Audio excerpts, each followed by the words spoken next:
वैसे अगर आपने आज सर्वाइवल सीरीज का मैच देखा होगा तो आपको एक बात समझ में आ ही गई होगी कि WWE में कुछ भी हो सकता है। मतलब कि रोमन रेंज और ब्रॉक लेसनर का आमना सामना, और दूसरी तरफ ब्रॉक लेसनर अपनी टीम के साथ चीयर्स कर रहा है, और दूसरी तरफ एक मिस्ट्री मैन ब्लैक हुडी में सेथ रोलिंस का फिनिशर सीएम पंक को लगा गया। वेलकम है आपका रेसलिंग रूम के एपिसोड नंबर 2 में। मेरा नाम है कुशान और आप देख रहे हैं रेसल वॉच।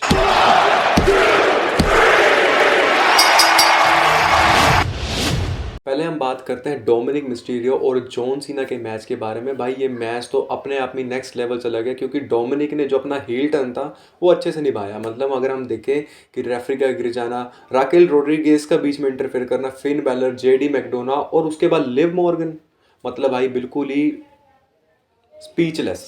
तो अगर हम देखें कि जॉन सीना के मैच के अंदर सबको यही लगा था कि लास्ट में 2 मोमेंट्स पे ऐसा लगा कि अब जॉन सीना शायद टाइटल दोबारा अपना रिटेन कर लेंगे। तो सबसे पहला मोमेंट था जब डोमिनिक ने इंजरी की एक्टिंग की। मतलब कि लगा कि भाई हाँ भाई सच में इस बंदे को चोट लग गया, और ऑफिशियल्स वगैरह सभी आ गए।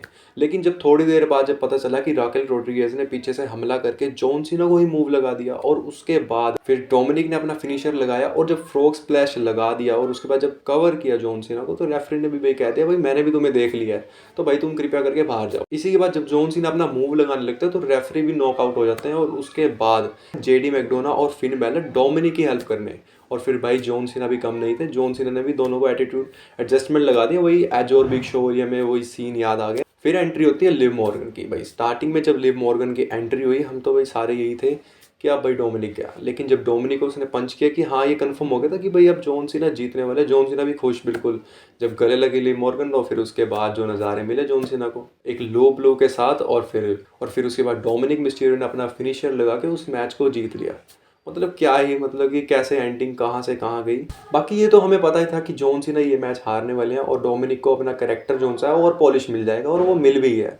अगर हम देखें, आप देखते हैं कि फ्यूचर प्लान डब्ल्यूडब्ल्यूई क्या करती है डोमिनिक मिस्टीरियो के लिए।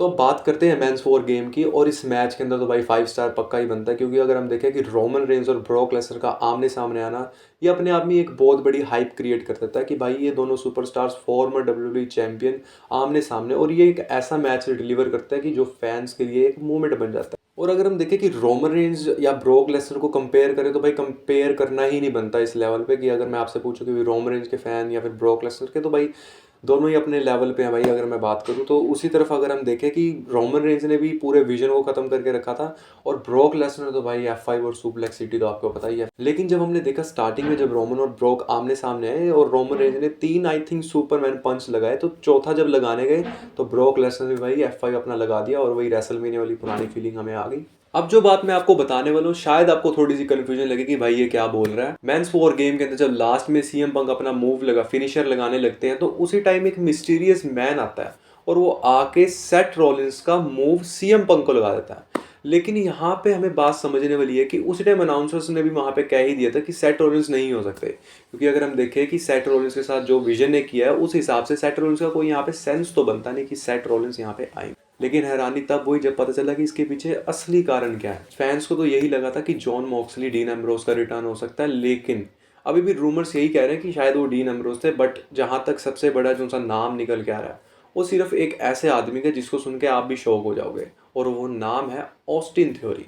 वेल, अब ऐसा मैं क्यों कह रहा हूँ, क्योंकि अब हम कुछ भी नहीं कह सकते कि हो सकता है कि WWE चाहती हो कि ऑस्टिन थ्योरी भी विजन को ज्वाइन करे और ये 6th मेंबर बन सकते हैं विजन के। बाकी आपको क्या लगता है कमेंट करके ज़रूर बताना, और मिलते हैं आपसे अगली वीडियो में।